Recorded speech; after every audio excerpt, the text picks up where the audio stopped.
Sidang pra-peradilan atas penetapan Hasto Kristianto dengan termohon KPK sedianya digelar mulai tanggal 21 Januari 2025. Namun gagal karena ketidakhadiran pihak termohon yang meminta penundaan hingga 3 pekan. Hakim Tunggal Pengadilan Negeri Jakarta Selatan, Yuyamto, menetapkan sidang akan dilakukan tanggal 5 Februari 2025. Dalam hal ini, tim kuasa hukum Hasto Kristianto sudah sangat siap tempur dalam membebaskan klien mereka. Sebaliknya, pihak termohon, dalam hal ini KPK, mungkin belum siap dengan argumen atau keterangan kuat yang menjadi dasar penetapan Hasto Kristianto sebagai tersangka atas 2 perkara sekaligus. Mungkin saja bukti valid yang mereka miliki adalah peluru lama yang gagal meletus tahun 2020, dikarenakan antara lain ketidaksungguhan komisioner KPK periode waktu itu. Hal inilah yang bisa menjadi kesulitan KPK yang sekarang menggunakan bukti lama itu, sementara perkara yang terkait langsung dengan itu sudah inkrah tanpa ada satupun fakta persidangan yang melibatkan Hasto Kristianto. Persidangan ini seperti saudara-saudara tadi dengar bahwa ini akan dilanjutkan pada tanggal 5 Februari karena pihak KPK belum hadir menghadiri persidangan. Kita harapkan bahwa nanti persidangan itu tentu akan dilakukan secara maraton sesuai dengan ketentuan yang ada. Kami diberi kesempatan untuk menghadirkan saksi dan ahli, begitu juga KPK diberi kesempatan atau mau menghadirkan saksi dan ahli di dalam perkara ini. Sebab bagaimanapun juga buat kita yang penting sebenarnya, apakah penetapan tersangka ini sah atau tidak sah. Karena bagaimanapun juga Pak Hasto ini kan disangka melakukan 2 perbuatan, yaitu melakukan suap dan yang kedua menghalang-halangi penyidikan. Nah, dalam permohonan pra-peradilan ini sebagai informasi awal perlu kami sampaikan, inilah yang kami persoalkan. Bukti permulaannya itu apa? Ada atau tidak? Karena menurut hemat kami, kalau kita bicara tentang bukti permulaan, maka bukti permulaan itu adalah bukti yang merupakan inti dari delik yang dipersangkakan. Jadi kalau misalnya suap, apakah ada keterangan atau ada saksi yang menerangkan dan ada buktinya bahwa Mas Hasto ini menyuap? Sementara di dalam putusan perkara-perkara yang lalu tidak ada. Nah, ini yang pertama kami ingin tegaskan. Kemudian yang kedua, bahwa dia juga disangka melakukan perbuatan menghalang-halangi penyidikan.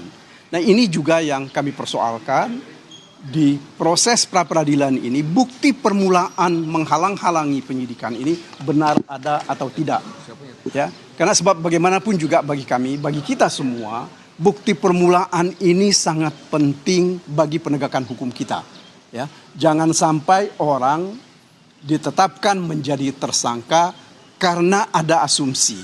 Sebab keterangan-keterangan de auditu seharusnya tidak digunakan untuk menetapkan seseorang menjadi tersangka. Kira-kira seperti itu yang bisa saya sampaikan. Sekali lagi terima kasih atas kehadiran kawan-kawan semua. Terima kasih. Tadi disebutkan ada perbaikan, ini perbaikan apa? Ini sebenarnya perbaikan ini lebih pada perbaikan redaksional. Tidak ada yang substansial dari perbaikan ini. Karena kami tidak ingin mencabut permohonan kemudian melakukan pendaftaran. Karena yang kami khawatirkan kalau itu yang kita lakukan berarti ada proses pemanggilan-pemanggilan yang memerlukan waktu yang lama. Jadi itulah sehingga kami tadi menyampaikan kepada ketua agar supaya diberikan izin untuk melakukan perbaikan. Dan perbaikan ini tidak kami renvoy tetapi dengan memberikan bagian dari permohonan yang kami tunjuk bagian mana saja yang diperbaiki. Penegasan saja, ini kan posisi KPK tidak hadir, padahal kan teman-teman sudah mengajukan itu lewat sistem begitu. Apakah ada sikap KPK yang diragukan oleh teman-teman soal tidak Saya kira begini, kita jangan berprasangka buruk lah terhadap KPK. Mari kita hormati, mungkin mereka terlalu sibuk sehingga belum sempat hadir. Ya, mungkin juga mereka mempersiapkan bukti-bukti permulaan yang cukup untuk membantah dan menguatkan dalil-dalil mereka. Ya, saya kira begitu. Oke. Pertama begini, kasusnya berawal dari ada caleg di Dapil 1 Sumsel yang meninggal dunia. Namanya Nazarudin Kemas, ini adiknya Pak Taufik Kemas. Seharusnya kan kalau ada caleg yang meninggal, karena waktu itu meninggalnya kadung surat suara sudah dicetak. Jadi KPU membuat kebijakan suara yang diberikan kepada Nazarudin Kemas dianggap tetap sah, tapi dihitung untuk suara partai sebagai bagian dari pembulat penentuan perolehan kursi. Nah, ketika sudah ada hasil, otomatis kan suara Nazarudin Kemas tidak bisa dihitung lagi. Maka siapa yang akan menjadi caleg terpilih adalah caleg dengan suara terbanyak berikutnya. Nah, dari sana kemudian didapatlah data bahwa caleg yang memperoleh suara terbanyak di Dapil Sumsel 1 itu namanya Reski Aprilia. Harun Masiku itu nomor urut 6 dari 8 caleg. Dan perolehan suaranya juga adalah nomor 6 dari 8 caleg.